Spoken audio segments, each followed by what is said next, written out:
Thank you for the karanga. I declare this congregation to be in session.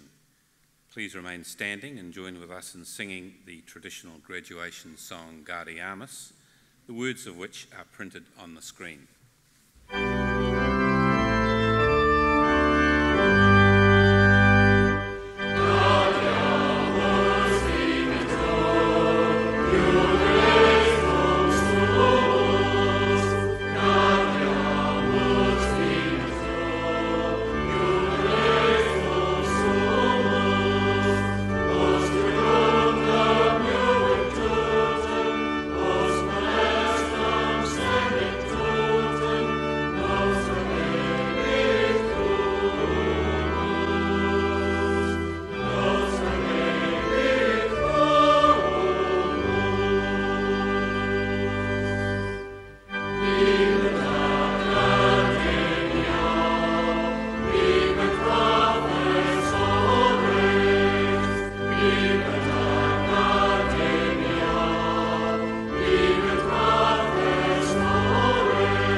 Please be seated.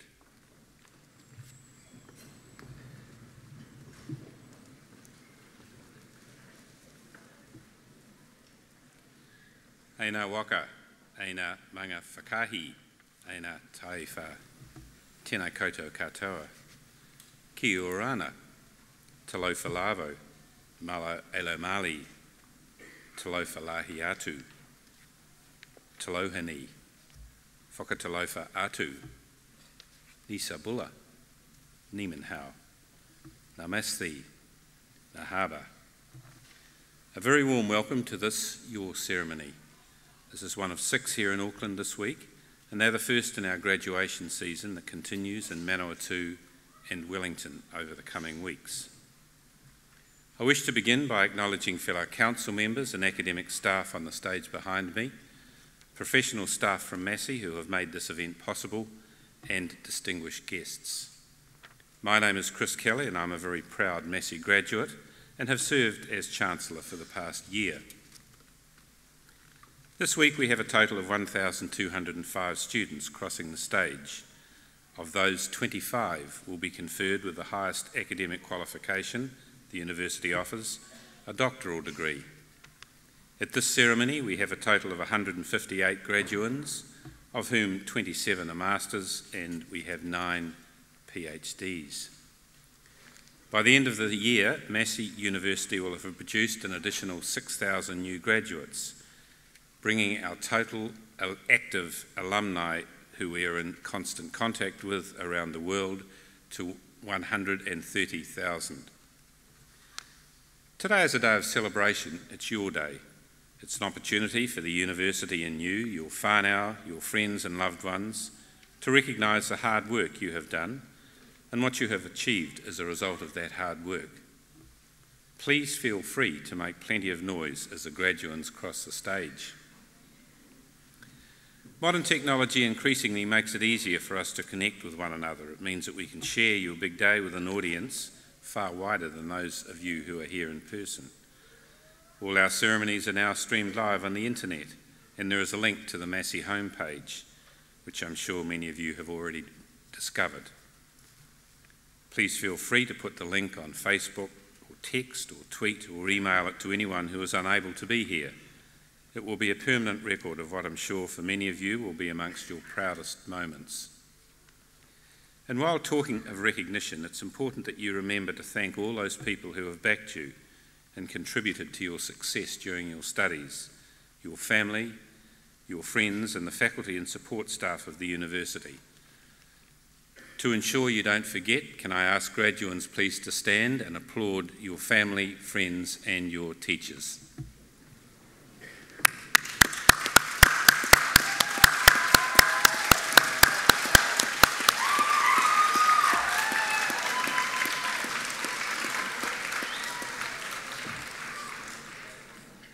Thank you, and keep up the noise as the ceremony progresses.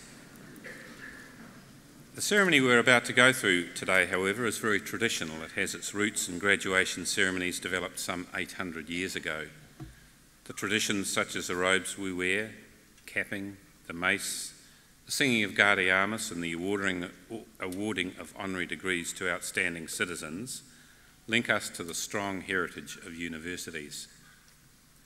Universities are institutions of higher learning in which the teaching and learning environment is provided by academics actively involved in the creation of new knowledge through research and scholarship. You will graduate today as a beneficiary of a university education, and as university graduates you will be critical to the future social, economic and cultural development of your communities. As a graduate of Massey University, you will inherit the reputation of this highly regarded institution. The reputation of a university is built on the achievements of its past and current faculty and its past students. And evidence of the achievements of our faculty and alumni is all around us, and to mention a few, we have people such as designer and creative director Sir Richard Taylor, fashion designer Kate Sylvester, teacher and World Cup winning rugby coach Sir Graham Henry, and Ross McEwen, who was a graduate of BBS in 1980 and is now the global head of the Bank of Scotland. The university is a major New Zealand business with revenues in excess of $400 million annually, and it's a very significant employer in the 3 regions in which it has a presence. Management is led by the Vice-Chancellor, who is the equivalent of the Chief Executive Officer. Governance is the responsibility of the University Council, which currently consists of a mix of appointees and members elected by students, staff and our alumni body. You may be aware that the government has passed an amendment to the Education Act requiring all university councils to reduce in size from the current maximum of 12 members to a maximum of 20 members to a new maximum of 12 members on the ground that this will make the council more businesslike. The Massey University Council is currently consulting stakeholders on what size we should end up and what it should be within the current framework. And it's important to note, however, that universities are quite different from other businesses in my view. Our prices are controlled by the government's fee-setting regulations. We have social responsibilities to students, to our staff and to advance learning to society as a whole. The range of stakeholders, therefore, is much wider than a company's and therefore demands a wider representation. I believe we must ensure going forward that we retain diversity on this university's governing body, and we plan to complete the consultation this year and have decisions made up about the size and shape of the council in time for the beginning of next calendar year. It's important on these occasions to celebrate some of Massey's successes. Last year we celebrated 50 years as a university and launched our updated strategy called Shaping the Nation and Taking the Best to the World. The short title is The Road to 2025. And the major shift is to push out our time horizon to just over a decade from now and put in place responses to the forces that drive not only Massey's future, but New Zealand's, things such as globalisation, technology-enabled learning, population diversity, partnerships with other organisations around the world, and of course the growth in our largest city, Auckland. This year, Massey is experiencing growth in enrolments, including international enrolments, bucking a trend that has seen many other universities struggle to meet their targets. Of course, in part, this is demographics. Outside of Auckland, the number of school leavers is forecast to stabilise or in some cases decline. However, this semester we have opened our $26 million accommodation complex on the Auckland campus at Albany. Te Ao Hanga is the single biggest construction project on the campus to date and has a total floor area of 6,900 square metres, consisting of 3 halls of residence and 14 5-bedroomed apartments, as well as 12 studio apartments, making up a total of 292 beds available. It has already greatly enhanced campus life for the students. And going forward, we're considering bold plans for Albany, our growth campus.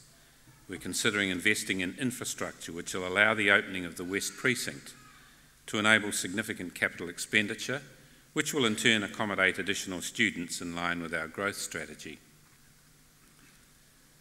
And one of the advantages of Massey is that in its globalisation agenda is that we have a diverse university offering with a broad range of skills and strengths.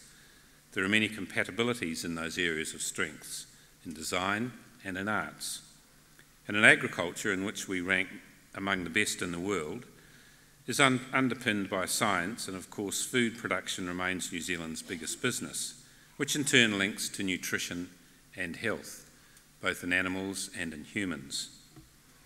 Our diversity in campuses and modes of learning gives students options that other providers are unable to offer. Key developments for the Massey Business School, for example, include new programs like the Master of Analytics and Bachelor of Business and Retail Management. In relation to the latter degree, we have appointed Jonathan Elms to the Sir Stephen Tyndall Chair in Retail Management. In the past year, 10 Massey University-led research projects received research funding of more than $5.1 million from the government's Marsden Fund. In October, Massey was selected to host the government's new Food Safety Science and Research Centre, which will receive an additional $5 million in funding to deliver food safety research. In November, distinguished Professor Peter Schauvedheiger was announced as a recipient of New Zealand's most prestigious science award, the Royal Society's $100,000 Rutherford Medal. And as our recently retired College of Sciences Pro-Vice-Chancellor Professor Robert Anderson noted, 7 of the past 10 Rutherford Medal winners have been from Massey. Further, Massey is more than playing its part in the upcoming Anzac celebrations. We've leased our Dominion Museum building on our Wellington campus to the government to allow Sir Peter Jackson's World War I museum exhibition to be displayed. I urge any of you who are visiting Wellington to take the time to view this display. It is most impressive. It's important that young people recognise the value of ongoing learning and tertiary qualifications in a world where the nature of employment and types of jobs people do is changing rapidly. That means that those who succeed will be those who have learned, how to adapt, and how to adopt. Congratulations to all of you who have taken up the challenge to be where you are here today. You will graduate proud of your achievement, but also honoured by the reputational mantle that you have inherited. I challenge you to go forth as Massey alumni, to make your own contribution, to grow your own reputation, and in doing so add further to the proud heritage that you are now part of. And as part of your journey, we anticipate a number of you will come back to us as you face the never-ending quest to keep your skills and knowledge up to date. You can be assured that Massey will be there to meet that need, whether it be through a course of full-time study or part-time through our world-class distance learning program. Finally, I would urge you to stay connected with your alma mater and your university family through our active alumni association. Again, congratulations, continue to work hard and enjoy yourselves. Tēnā koutou, tēnā koutou, tēnā koutou katoa.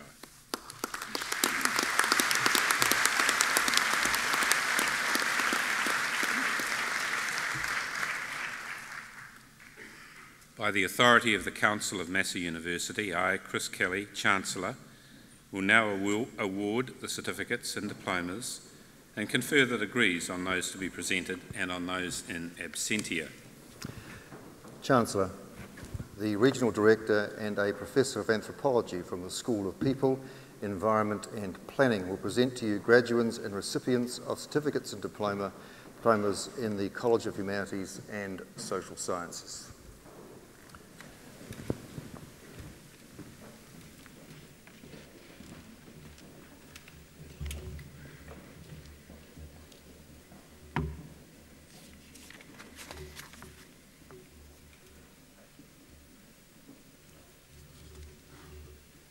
Chancellor. I have the honour to present for the award of Diploma in Arts the candidate I am about to name, Melanie Selena Halcrow.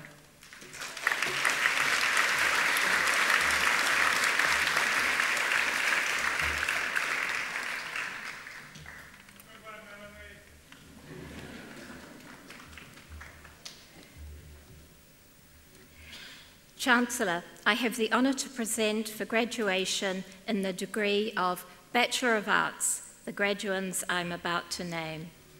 Amani Al-Kuhaili.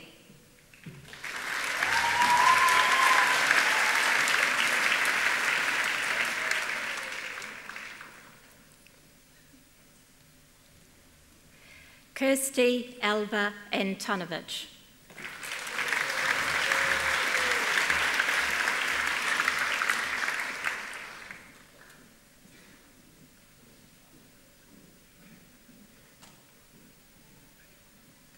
Reese James Attrell Palmer.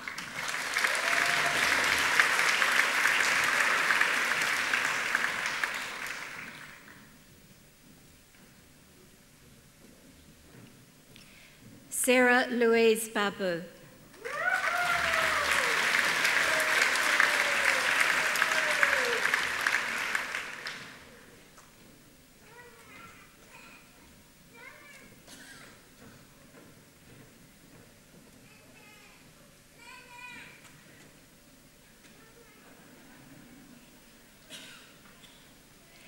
Kazali Petronella Bowden.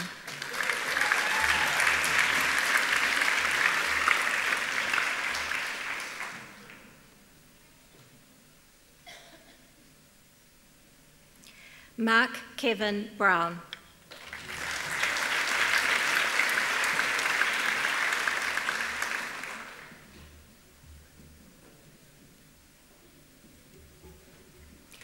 Stephen Daniel Kane.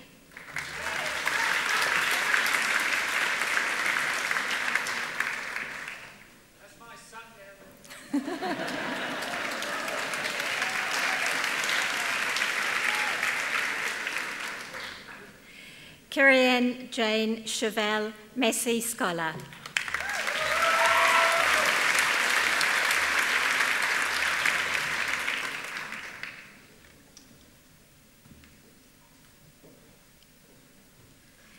Katrina Margaret Jane Davis, Massey Scholar.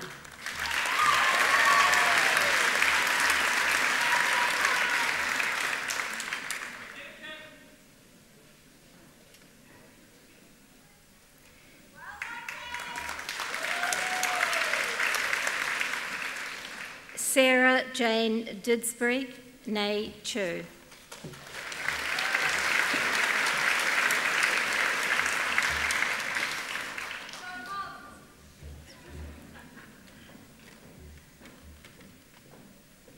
Alison Jane Disbury, née Hendy.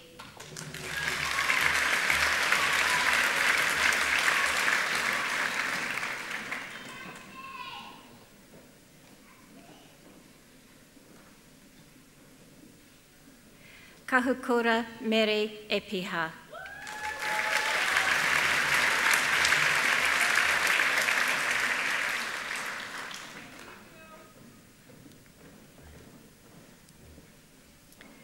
Gabrielle Haley Findlay.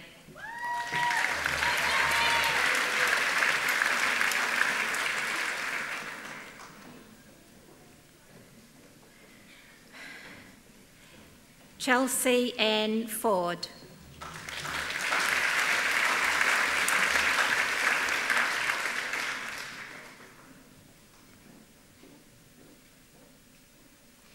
Jessica Ann Friend.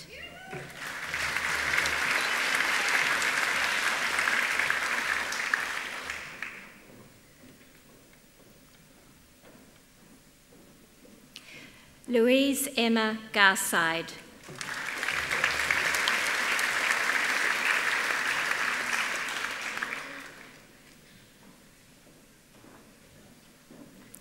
Gina Tapaya Gibbons.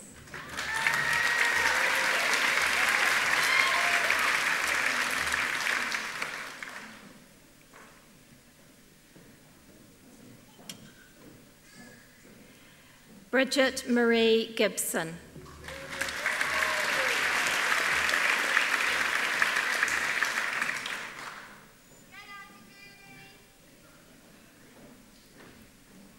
Natalie Joyce Gordon.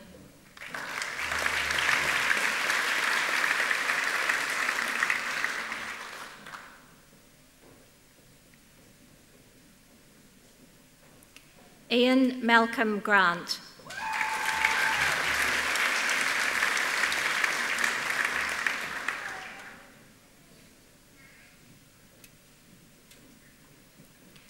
Shasha Guao.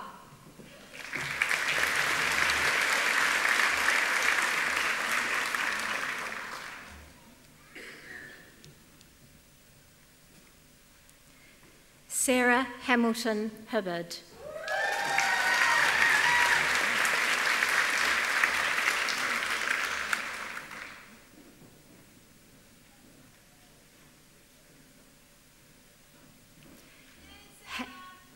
Hannah Marie Hansen, née Rowland.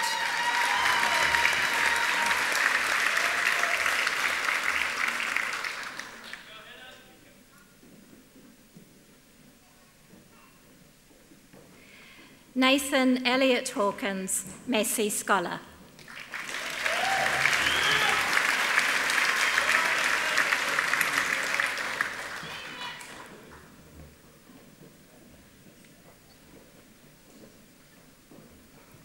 Harley Jane Hearn, Massey Scholar.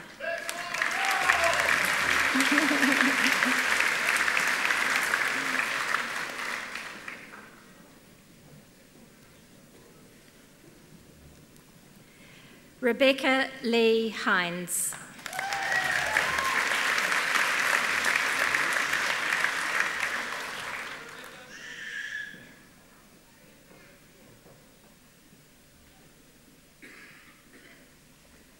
Chun Hung Hong.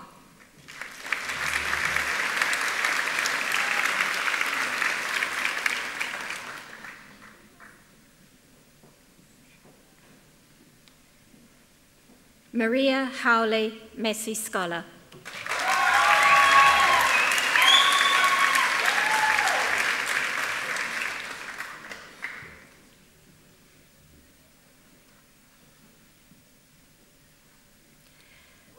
Fleur Alice Hume, née Amos.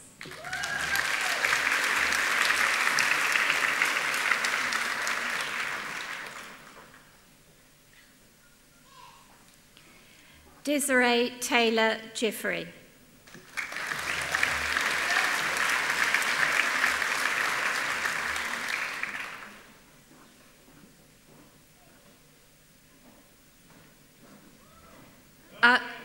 Aroha Moana Jones.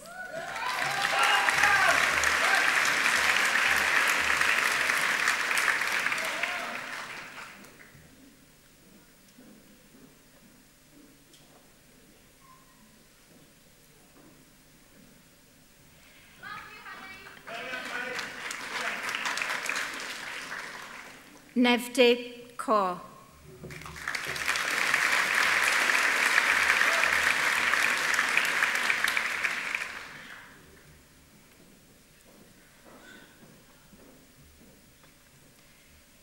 Sabrina Stacey Tabitha Kay.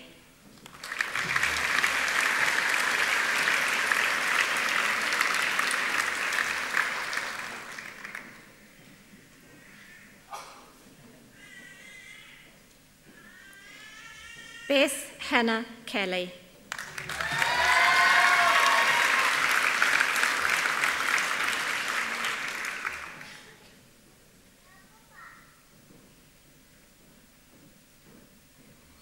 Jaime Kim.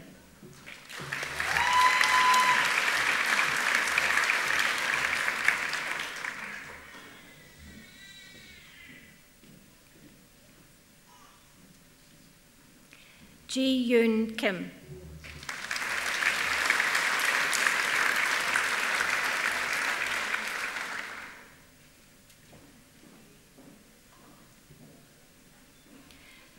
Jade Selena King.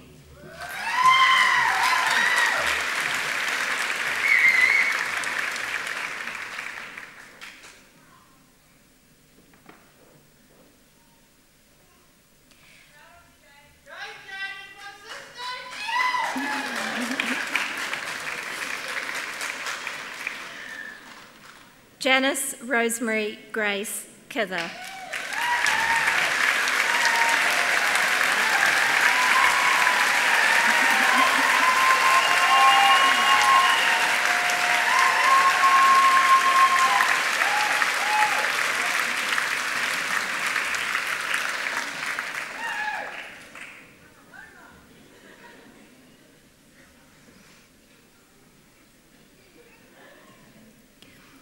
Aram Coe.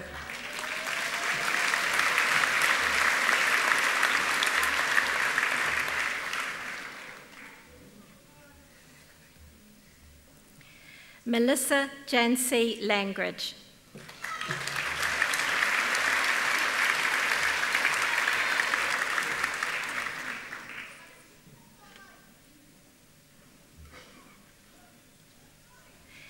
Catherine LaRue.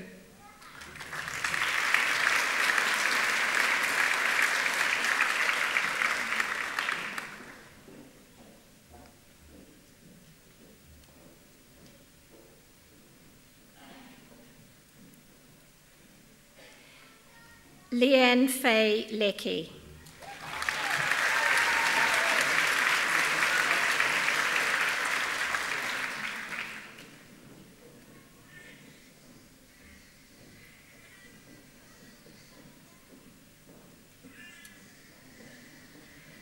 Roma Ali Laiatawa.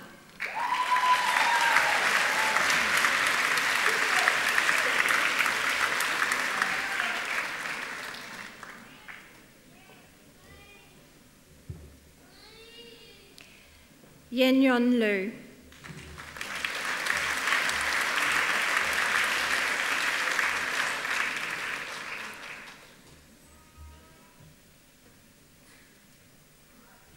Narissa Te Kahumona Linden.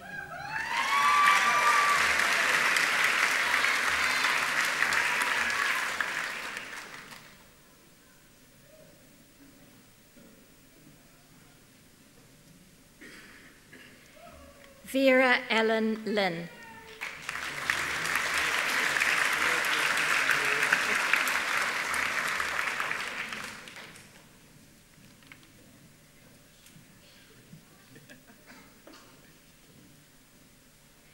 Caleb Andrew Maber.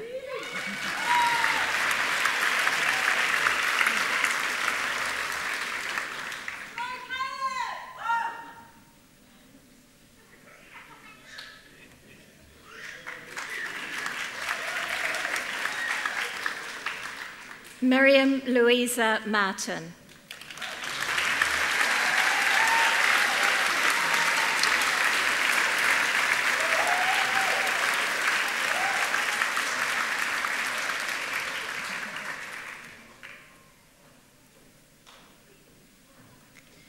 Elizabeth Lillian Marvelly.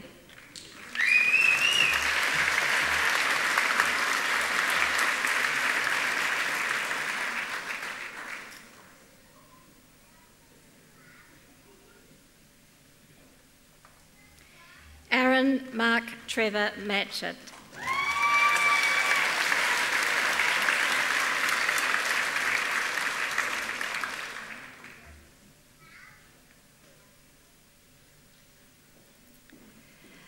Doris Mattenberger, Massey Scholar.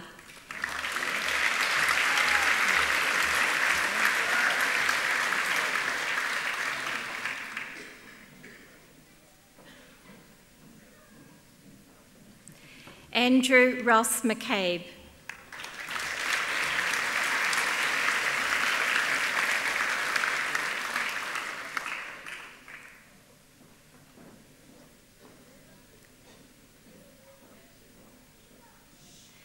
Emma Rose McCluskey.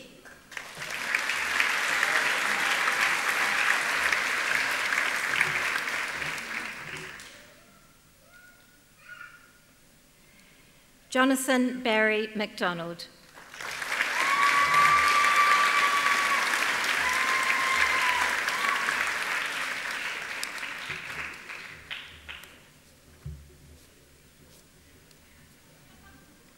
Thank you, Chancellor.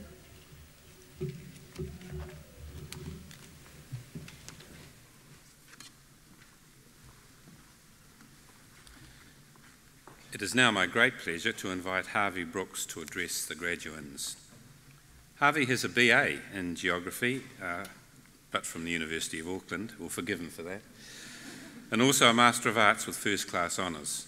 He's a former Economic Policy Development Manager for the Auckland Council and currently a Director of the Kingfish Group. Harvey has worked in planning, policy, scientific and management roles in the former Ministry of Economic Development, the former Auckland Regional Council and the Department of Conservation. Harvey.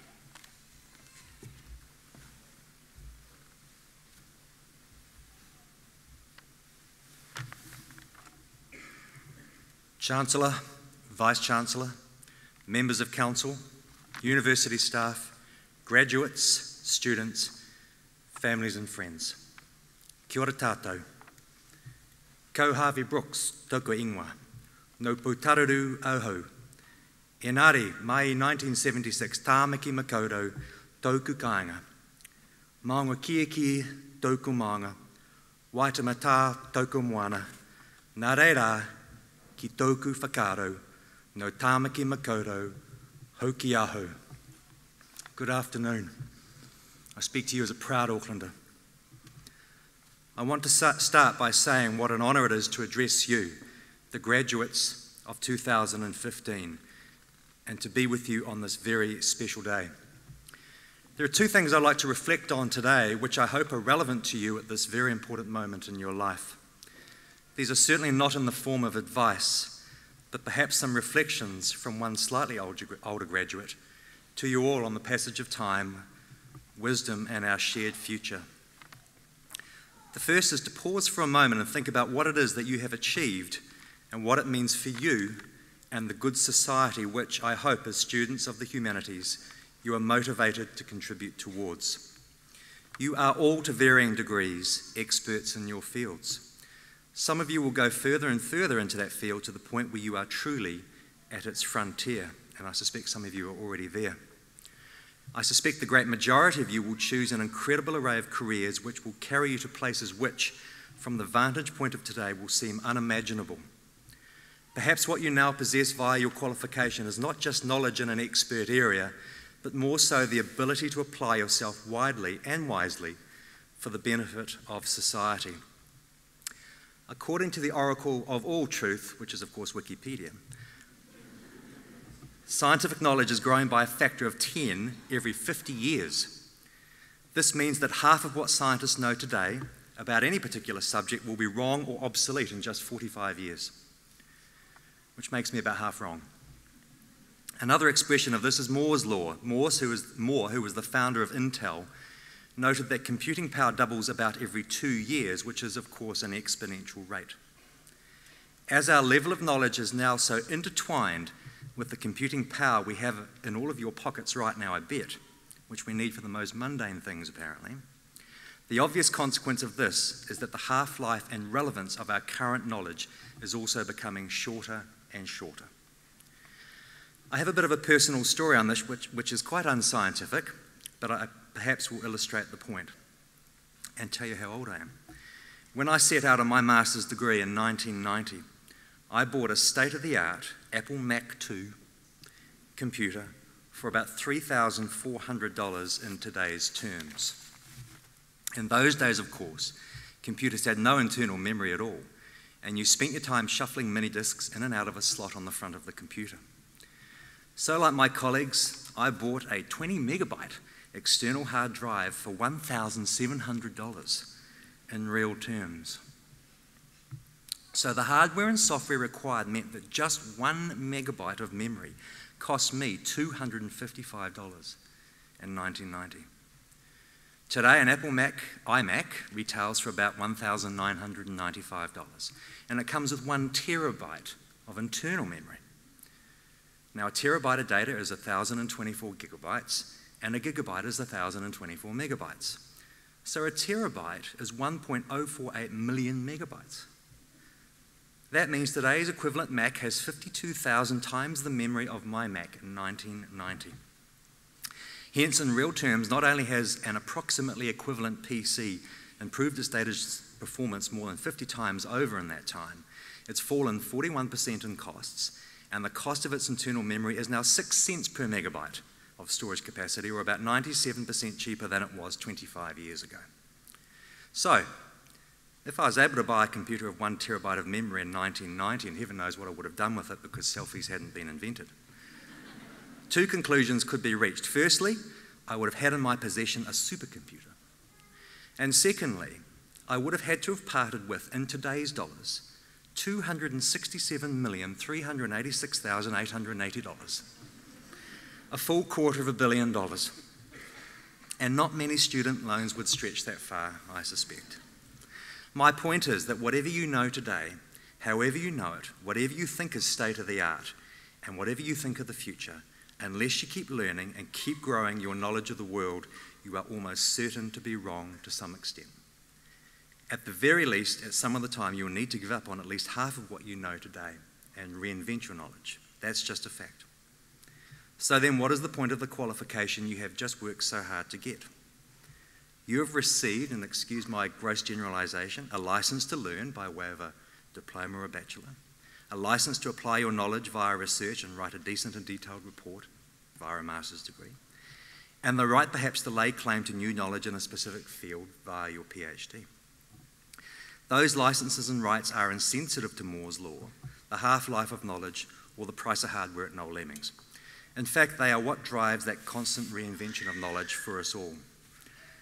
I'd like to think on reflection that my tertiary education didn't so much teach me the art and science of geography as it taught me the art of being curious, to challenge the way things are, to organise my thoughts and to challenge myself. Another way to describe that sort of thing is maybe to innovate, which brings me to what this all has to do with the new New Zealand. Several years ago now, I invited your Vice-Chancellor to present to the Planning Division of the Auckland Council, where many of you, I would like to think, maybe will work one day. Being the super city, of course, that's actually more than 500 people, charged with thinking about, planning for, and creating the future Auckland which our kids and grandchildren will inherit. It's a huge responsibility. I won't forget the day, I should say, of course, because of the force and impact of Steve's speech, which is true, but more so because Steve put me on the spot and asked me what Massey's mission statement actually was.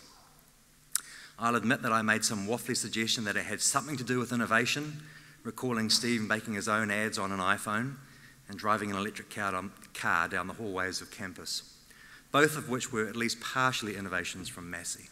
As you know, the mission of Massey is to be the engine of the new New Zealand. The engine that he's talking about is not the buildings, the laboratories, or the gadgets. The engine is you. And this is where the ambition of Massey and Auckland and me, I believe, intersect. Auckland has a vision of being the world's most livable city. It has much to be proud of and thankful for. Much of what makes us good is explained by our incredible natural endowment and also the actions and achievements bequeathed by our previous and present city, business, education and community leaders. Auckland apparently is by some measures one of the most livable cities in the world. It consistently outperforms its bigger near neighbours such as Sydney, Melbourne and Brisbane, and keeps company with the great cities of Vienna, Zurich and Vancouver, I suspect providing you own a house. It's somewhere in the top 10 and by some measures even in the top 3. When I developed Auckland's first economic strategy about 3 years ago, I followed a well-worn set path looking at the so-called factors of city competitiveness. They get labels like infrastructure, human capital, financial capital, R&D capability, and so on. However, developing a city strategy should not really be like going to Subway and picking your favourite toppings. It needs to be a bit more intelligent than that, and it needs to be honest about what the public sector must do, and alternatively, where it needs to create the conditions, step back, and let entrepreneurship thrive. And yet it can also not be about selecting a precise future. If we accept that the future more than a few years out can only be at best imagined, then strategy becomes less about defining an exact future and becomes more about enabling a range of possible futures to develop. Edward Glaser, the famous urban economist, made this observation when talking about the decline and then the reinvention of US cities in the late 20th century, and I quote him, Federal government pursued a strategy that ignored the real heart of a city, the people. Infrastructure isn't what's needed. The variable that explains which cities came back is human capital, the schools and the average education level. We might know that successful cities are innovative, high-tech, outward-facing and export-driven, but these are the outcomes of interventions, not the interventions themselves. Nobody sits down and just dials up innovation and exports, not really. But without a broadly skilled and educated workforce, these things can never happen, or only happen for the privileged few. Auckland and New Zealand's challenge must be to make high-quality education, including training for workforce deployment, available to more and more people in areas which are more relevant to the society of today, and for tomorrow as best we can judge it. It won't be all university-based education, simply because not every job requires that. But in order to really add value and create the new New Zealand, every job requires some level of post-secondary skill, whether that be in a technical skill or simply in the way we think, dream, imagine, and act. And that's to say nothing of entrepreneurs who don't aspire to jobs, but to risking their money or other people's and creating new and hitherto unimagined futures and possibilities. We need a few hundred more of them creating more Fisher & Paykel Healthcares, Gallagher Industries, Xeros, Rocket Labs, and Martin Jetpacks. Today, you receive your license to be curious, to challenge the way things are, to break the rules, and to challenge yourself, and there is no half-life for that. To you all, congratulations and well done. Whether you remain a true expert in your field, whether you apply your general skills across a range of disciplines, or whether you decide to create an entirely new and previously unimagined industry for New Zealand, good luck. Your alma mater has prepared you well. Nā reira, tēnā koutou, tēnā koutou, tēnā koutou katoa.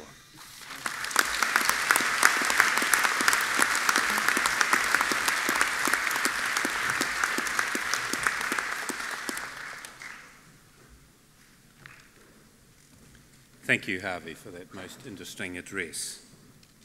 We will now continue with the conferment of degrees and the award of university certificates and diplomas.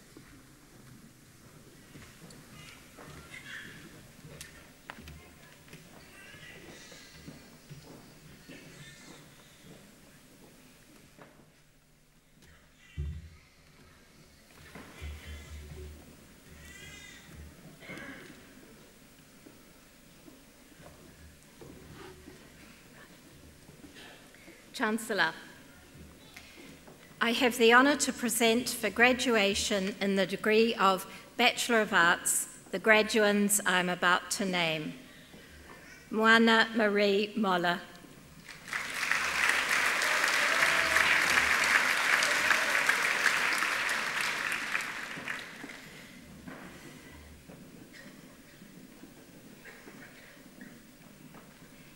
Hannah Danielle Morley.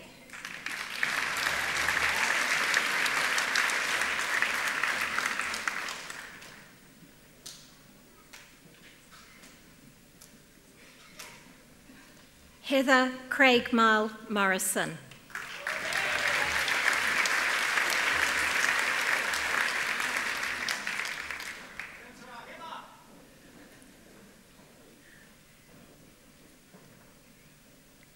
Tony Cara Murphy.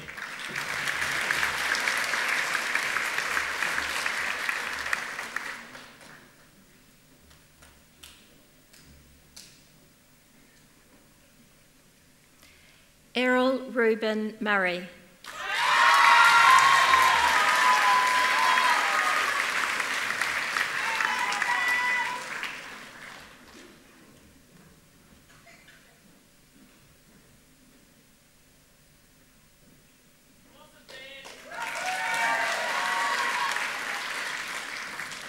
Michael Henare Naira.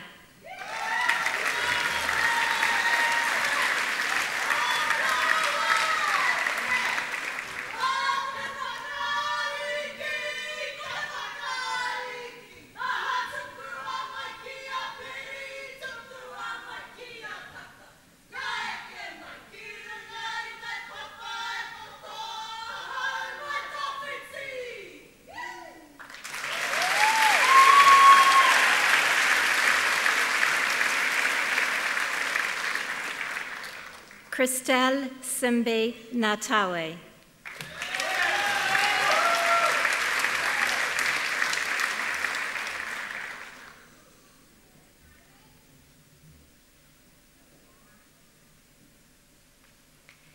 Yin Te Nyen.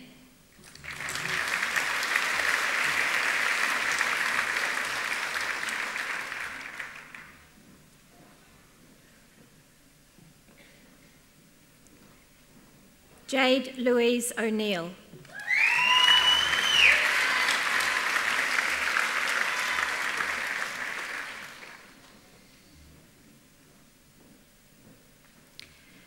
Kelly Alexandra Phillips.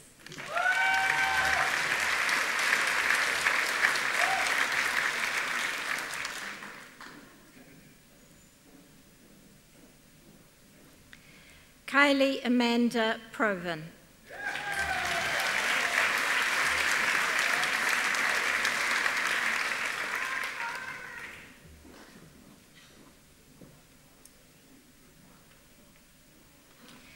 Rachel Mary Quinn.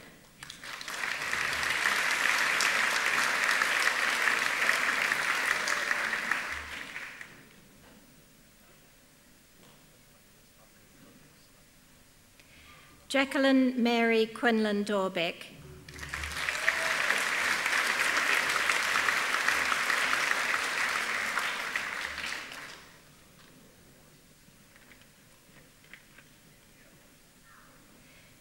Ju Young Ra.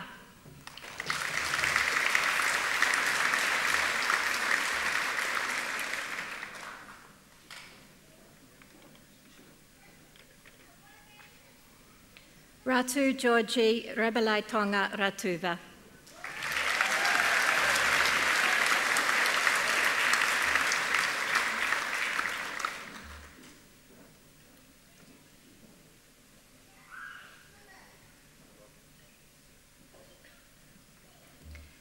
Carleen Florence Reeve Davies.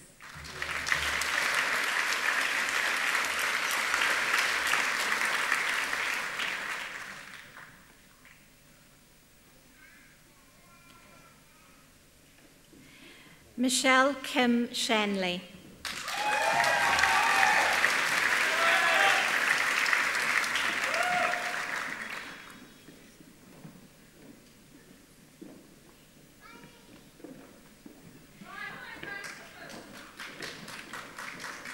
Jennifer Marie Smith.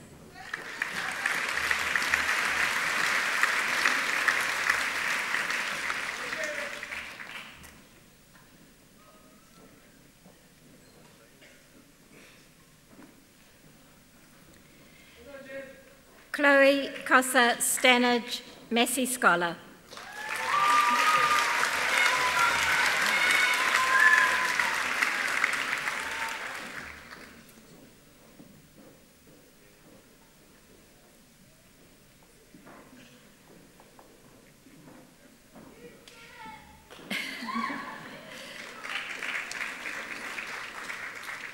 Melanie Joy Steedman.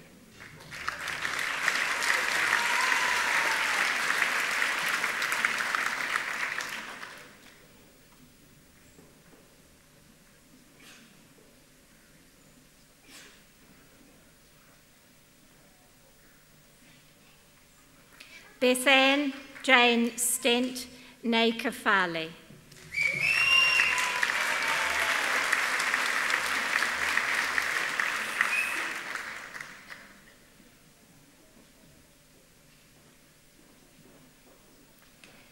Amber Tacker Stapleton.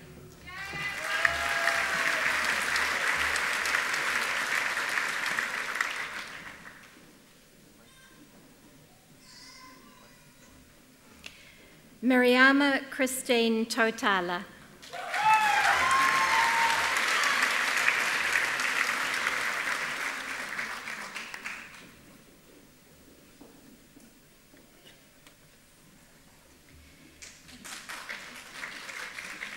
Sarah Louise Tedman.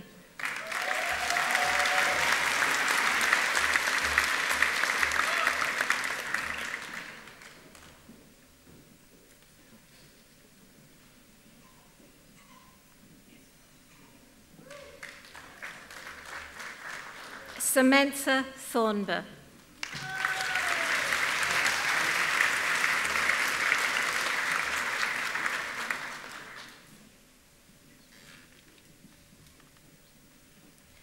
Dylan Todd.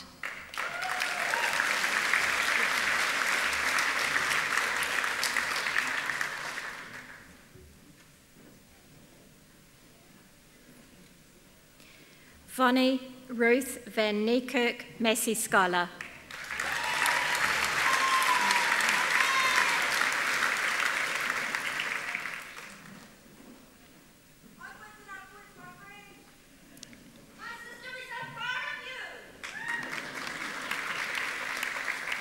Wenbo Wong.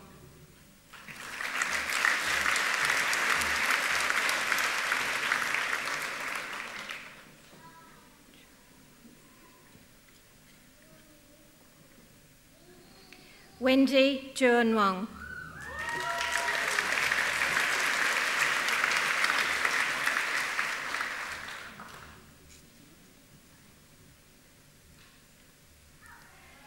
Paul Stephen Wills.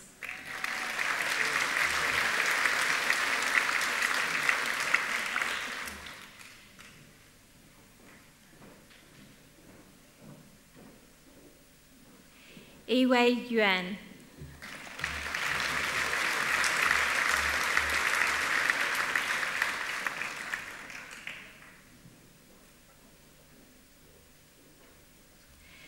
Chancellor, I have the honour to present for graduation in the degree of Bachelor of Communication the graduands I'm about to name. Zoe George Jane Ballantyne.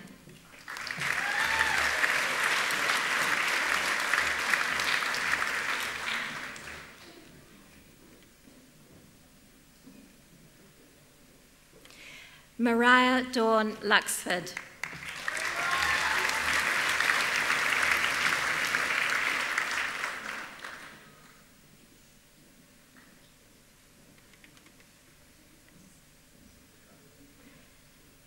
Shandy Margaret Sinclair.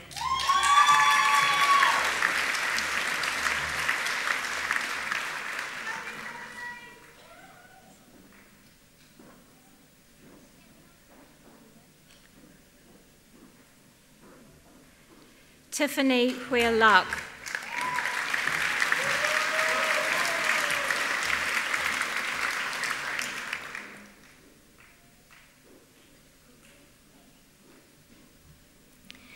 Menji Shu.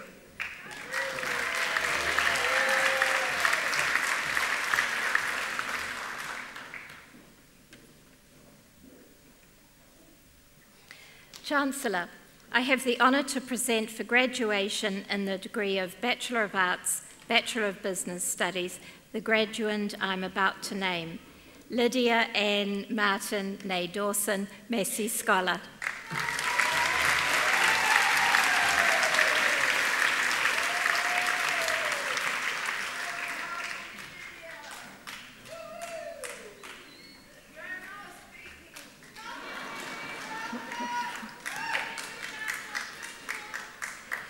Chancellor, I have the honour to present for the award of Graduate Certificate in Emergency Management the candidate I am about to name, Pamela Gillian Mitchell.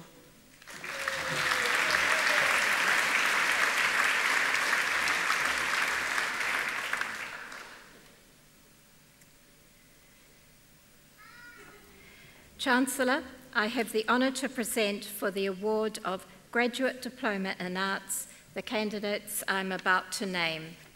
Peter Stephen Kane.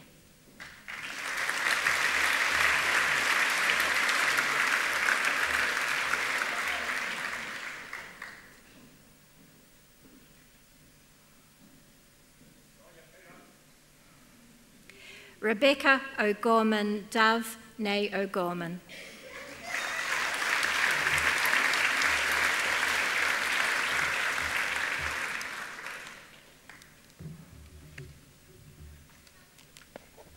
Thank you, Chancellor.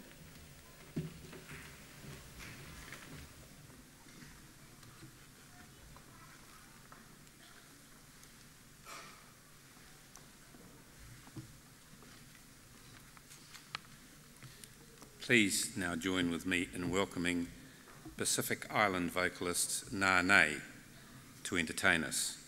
Ngā was born and raised in Samoa, son of a Pacific Islands legendary, Puni Ala Ba. Ngā has been singing since he was 3 years old. Ngā is a full-time student, currently completing his final year in the Bachelor of Business and Law, and is considering a postgraduate degree in management at Massey. Welcome, Ngā.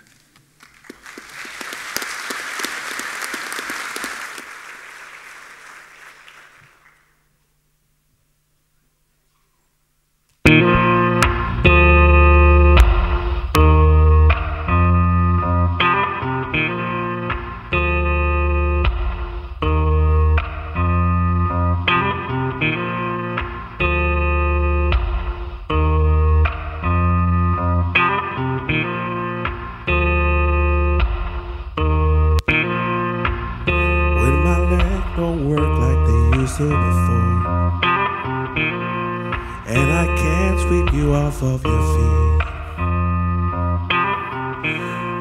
will your mouth still smile? Remember my love. Will your eyes still smile from your cheeks?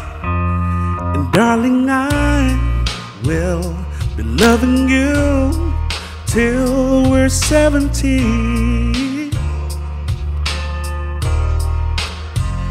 And baby, my heart still full as hard at 23. I'm thinking about how people fall in love in mysterious ways. Maybe just part of the plan. For me, I fall in love with you every single day. I just want to tell you I am. So honey, now take me into your loving arms. Kiss me under the light of 1,000 stars. Place your heart on my beating heart. I'm thinking out loud. Maybe we found love right where we are. When your hair's all but gone and my memory fades, and the crowds don't remember my name. When my hands don't play the strings the same way, I know you will still love me the same. 'Cause honey, your soul never grow old, it's evergreen. And baby, your smile's forever in my mind and memory. I'm thinking about how people fall in love in mysterious ways. Maybe it's all part of the plan. I just keep on making the same mistakes, hoping that you'll understand. But baby, now take me into your loving arms. Kiss me under the light of 1,000 stars. Place your head on my beating heart. I'm thinking out loud that maybe we found love right where we are.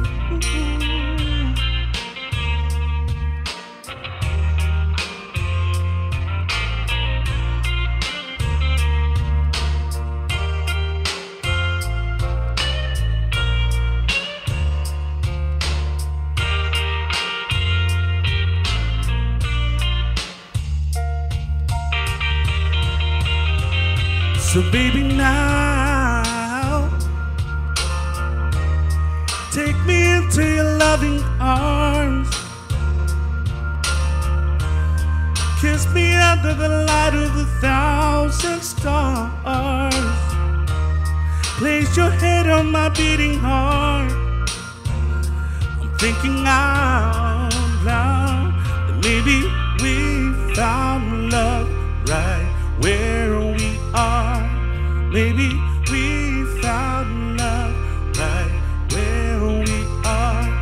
Maybe we found love right where we are.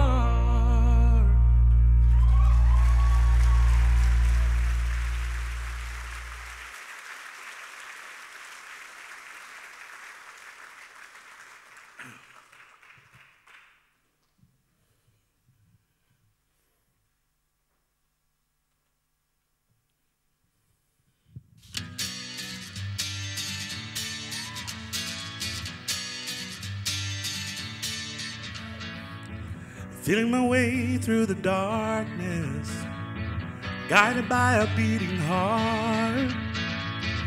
I can tell where the journey will end, but I know where to start.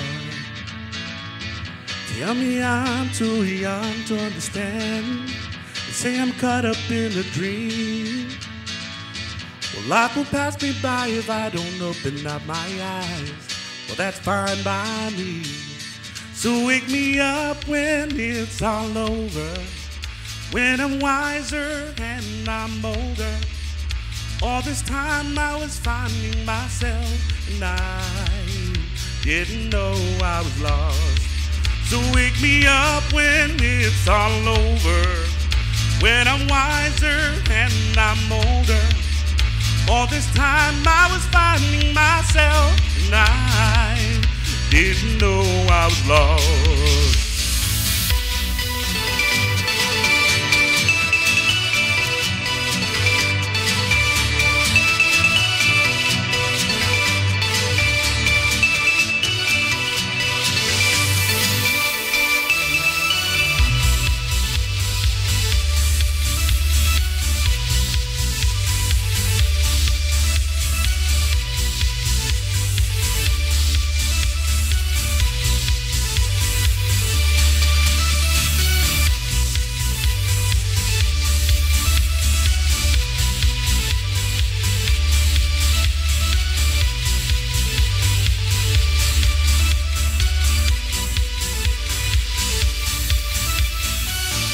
I tried carrying the weight of the world, but I only have 2 hands.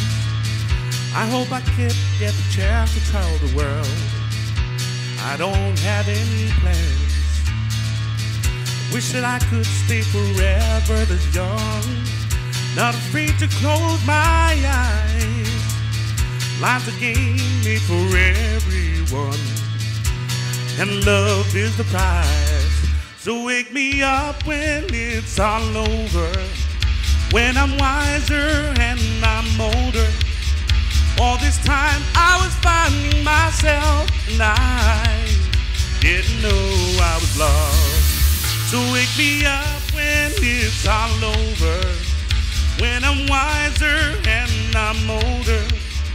All this time I was finding myself and I didn't know I was lost.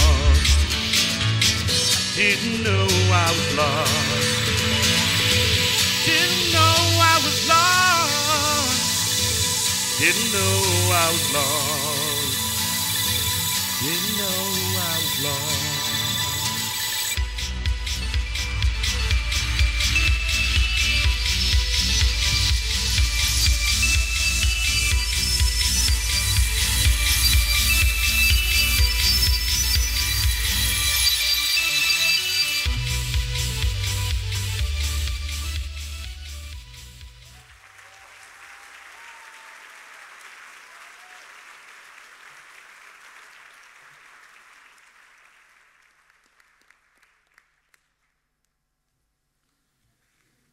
Thank you, Nga, for your items, and in particular, thank you very much for such great entertainment at such short notice. We appreciate it. We will now continue with the conferment of degrees and the award of university certificates and diplomas.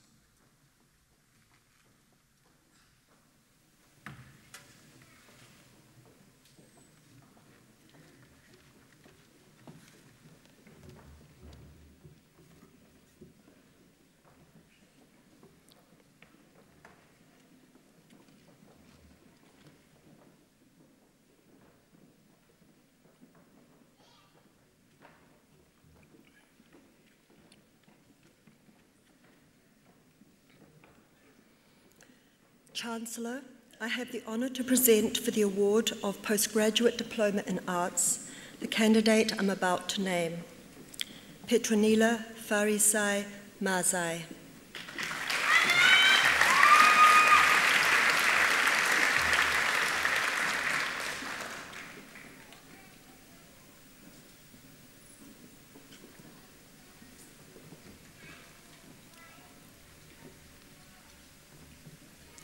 Chancellor, I have the honour to present for the award of Postgraduate Diploma in Cognitive Behaviour Therapy the candidates I'm about to name. Taulanga Monica Auva'a Alatimu.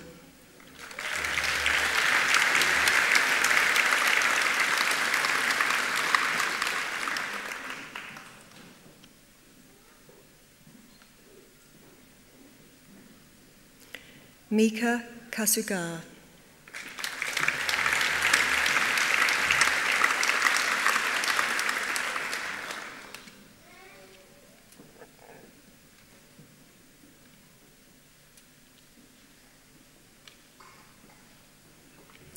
Storm Hope McGregor with distinction.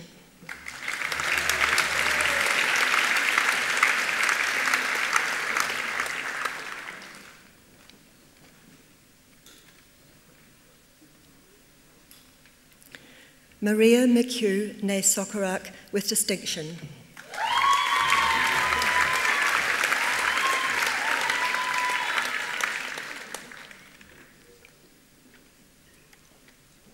Chancellor, I have the honour to present for the award of Postgraduate Diploma in Emergency Management the candidate I'm about to name, Jacinda Charlotte Short.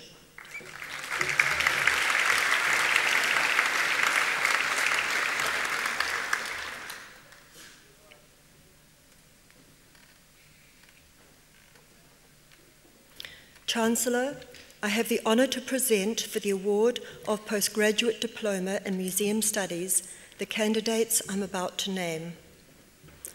Antonia Megan Rowena Dens.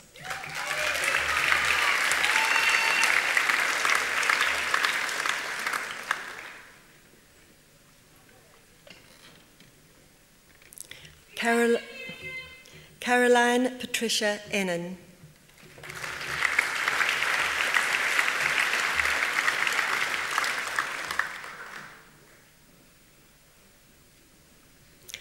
Chancellor, I have the honour to present for the award of Postgraduate Diploma in Psychological Practice the candidate I'm about to name, Charlene Neuhoff.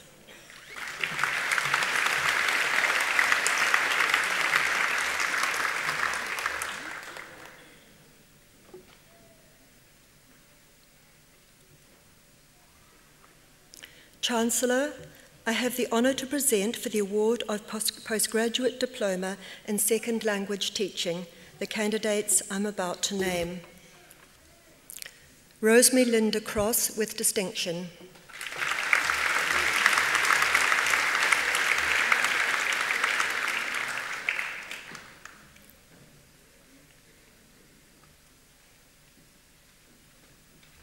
Janet Lynn Scott with distinction.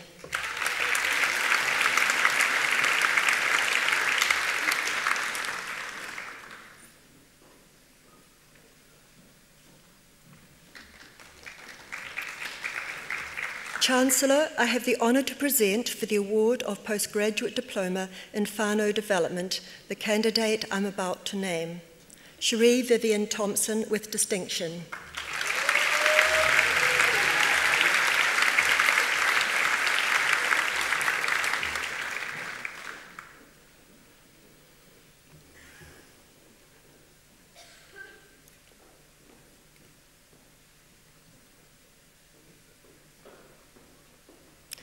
Chancellor, I have the honour to present for graduation in the degree of Bachelor of Arts with Honours the graduands I'm about to name. Jessica Lucy Beaumont, First Class Honours.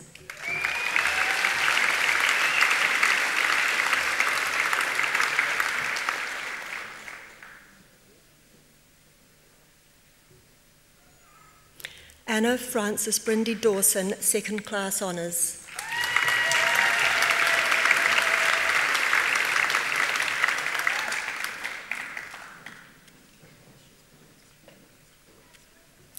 Lee Rachini Walker, second class honours.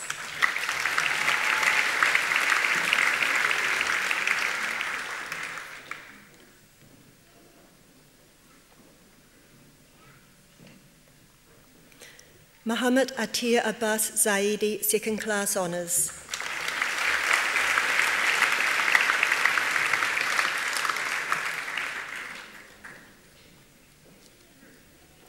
Chancellor, I have the honour to present for graduation in the degree of Master of Arts the graduates I'm about to name. Ashley Nicole Bellingham, second class honours.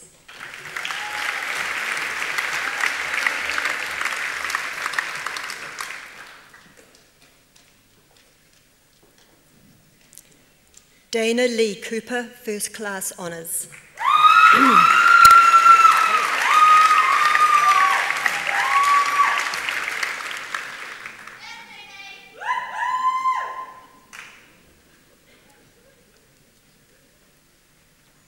Paul Robert Day, second class honours.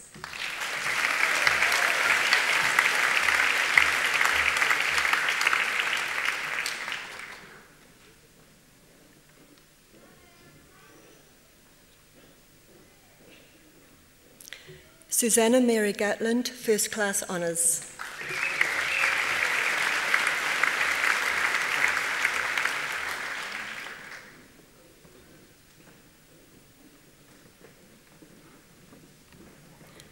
Stafford William Kimber, first class honours.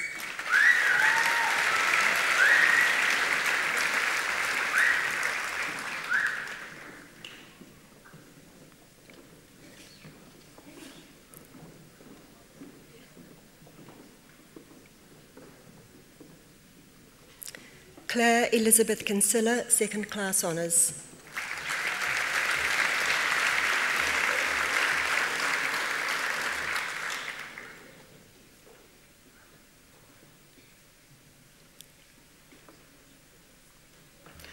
Amarit Kaur Pumal Singh, second class honours.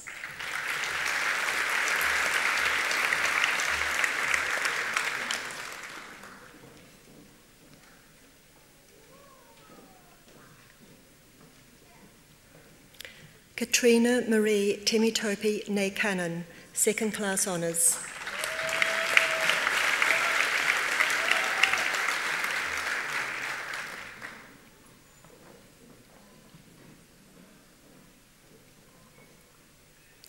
Chancellor, I have the honour to present for graduation in the degree of Master of International Security the graduates I'm about to name. Zulkifli bin Awang Achi.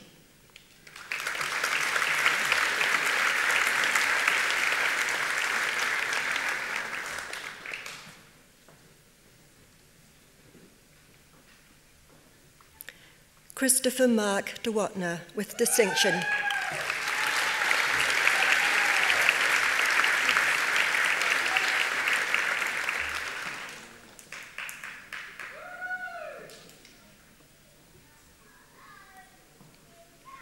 Elizabeth Matilda Ebry, with merit.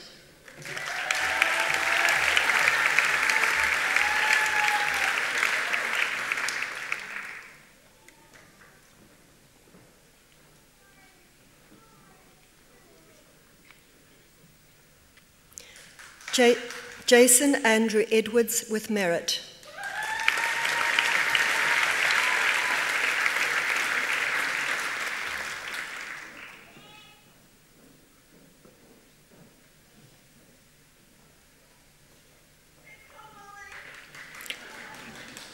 Timothy John Funaki, with distinction.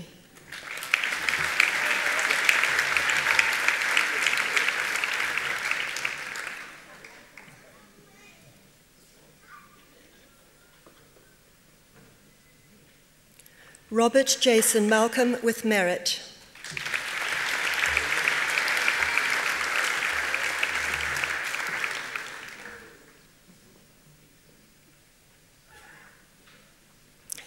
Mark Robert McCall with distinction.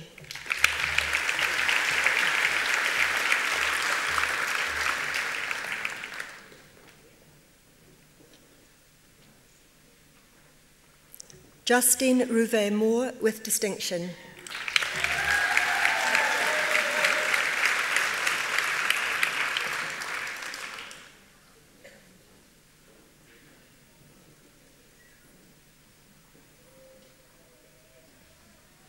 Sandeep Patel with merit.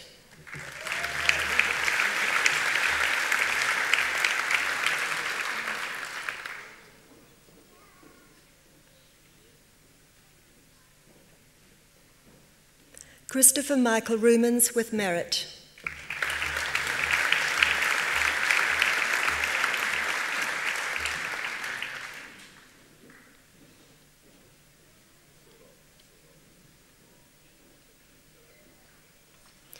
Eric Ivan John Tibbett with distinction.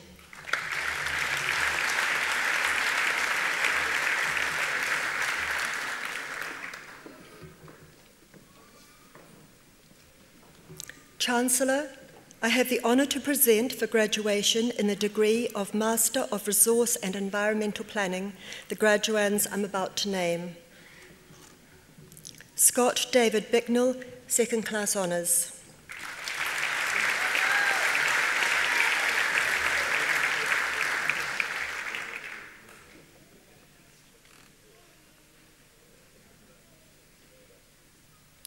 William Allen Hall, second class honours.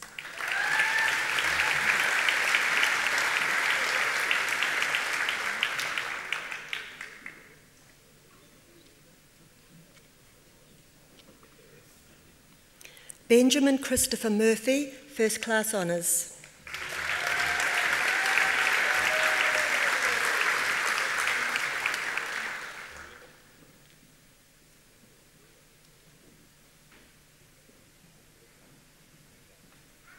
Karen Elizabeth Sands, second class honours.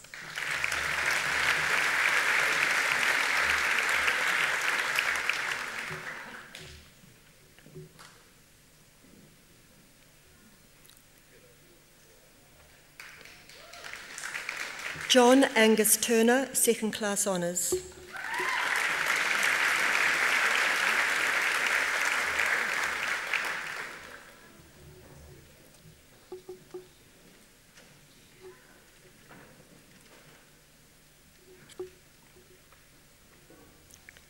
Chancellor, I have the honour to present for graduation in the degree of Master of Philosophy the graduands I'm about to name. Anna Violet Fielder with distinction.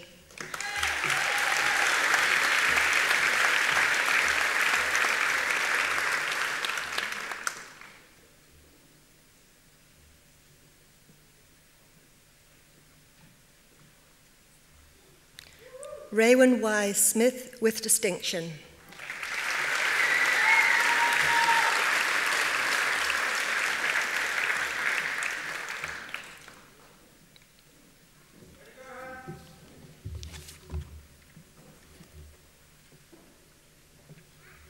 Thank you, Chancellor. Chancellor, we have reached the point in our proceedings where we are drawing to a close. But before we do, we want to present our doctoral students to you. There are 9 of them. To you all, can I offer our congratulations and best wishes for your future career. Can I say to the audience that normally at this point I say, can you sustain the enthusiasm while we see our PhD students, but in your case I'll just ask you to keep up the good work. It's been pretty good so far. Chancellor, I have the honour to present for graduation the degree of Doctor of Clinical Psychology the graduands I am about to name. Kirsty Furness.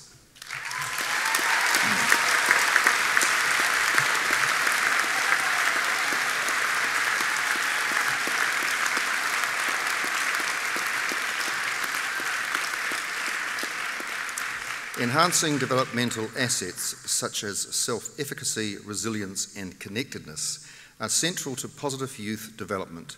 Ms Furness surveyed secondary school students recruited from Project K, which is a New Zealand-based positive youth development program, and a comparison group. She found that Project K's group's levels of self-efficacy and resilience improved more than the comparison group. Please welcome Dr. Furness.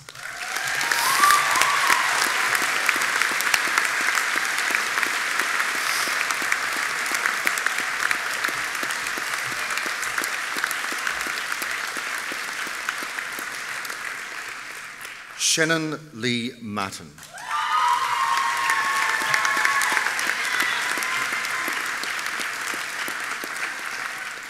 Ms. Martin examined the factor structure of impact, a cognitive tool commonly used in the assessment of sport concussion.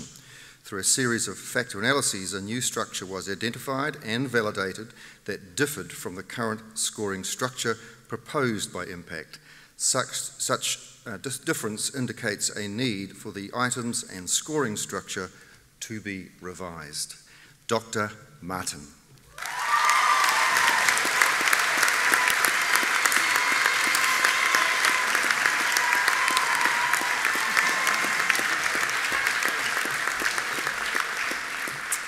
Chancellor, I have the honour to present for graduation in the degree of Doctor of Philosophy the graduands I am about to name. Barry John Buckley.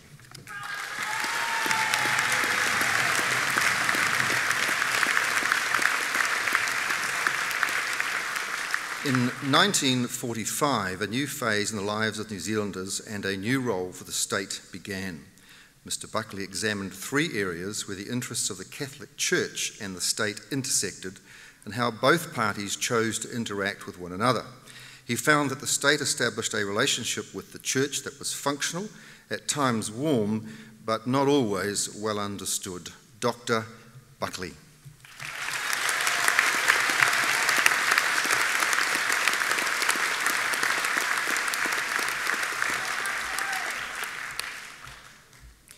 Prudence Ann Cruikshank.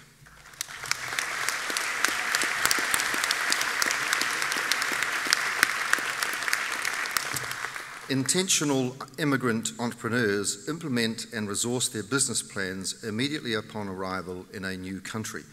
Ms. Cruikshank identified the particular dimensions of cultural, human and social capital that enabled them to succeed. Dr. Cruikshank.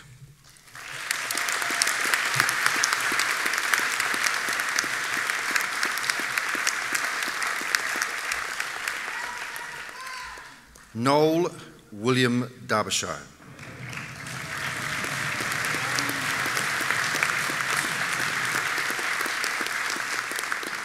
Mr. Derbyshire examined how the structure of the Anglican Church in New Zealand evolved over 70 years in response to changing circumstances. While the level of census adherence had declined considerably, actual participation had declined at a much lower rate. He concluded that the Church had responded positively to issues such as gender and ethnicity. Dr. Derbyshire.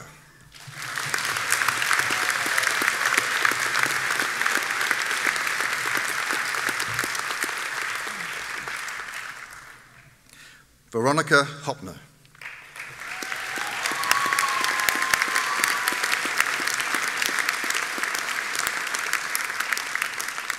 Home from War is an account from New Zealand men who served in the army during 3 major conflicts in the 20th century and the coping mechanisms used to cope with the complex effects of war. Ms. Hopner established personal growth and development, social regard and status and active incorporation of war into the life story, all provided mechanisms to cope with the complex effects of war. Dr. Hopner.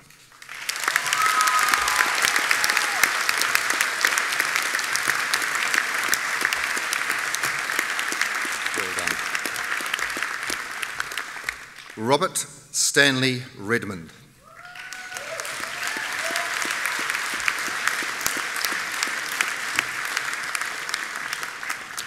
For centuries, the femme fatale acted as a warning to all men that women are dangerous. You may not get out of this alive, Mr. Redmond.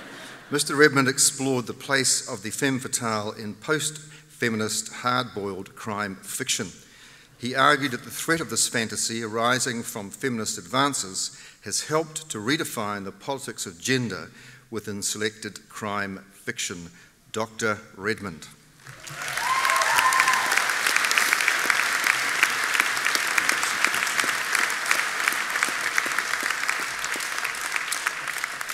Joanna Gemma Maria Sheridan.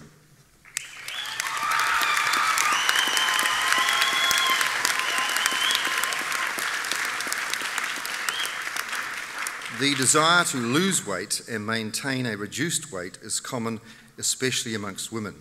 Ms. Sheridan developed a new method of graphic elicitation called timelining to help researchers explore lived experience. She proposed a theory of expert tightrope walking to represent the skill and commitment needed for successful slimming.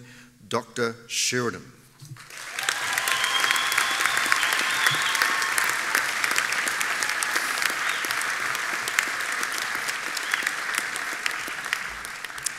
Michael Hayes Smith.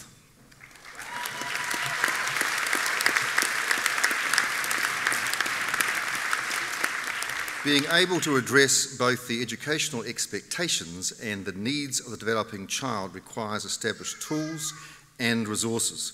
Mr. Smith investigated an application of the teaching personnel and social responsibility model.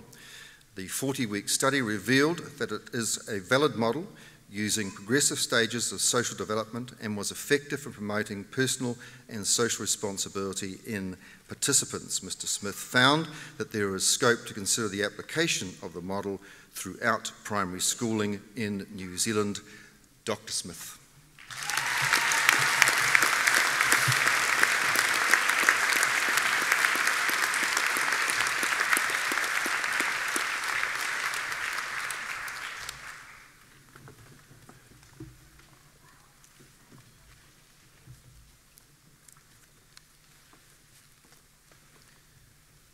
At the conclusion of this ceremony, guests are requested to remain in their seats until the processions have assembled in the foyer.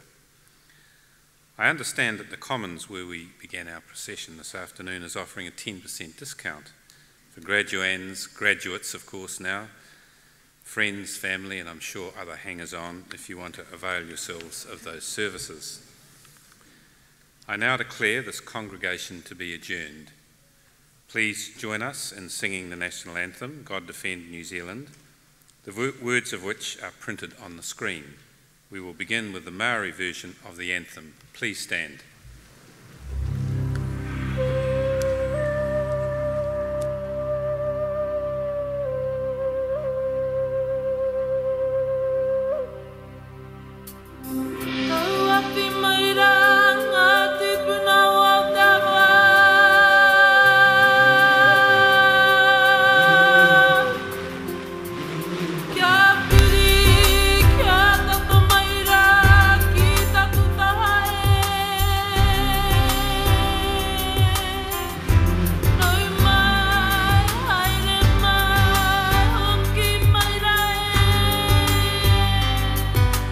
Hey, ho.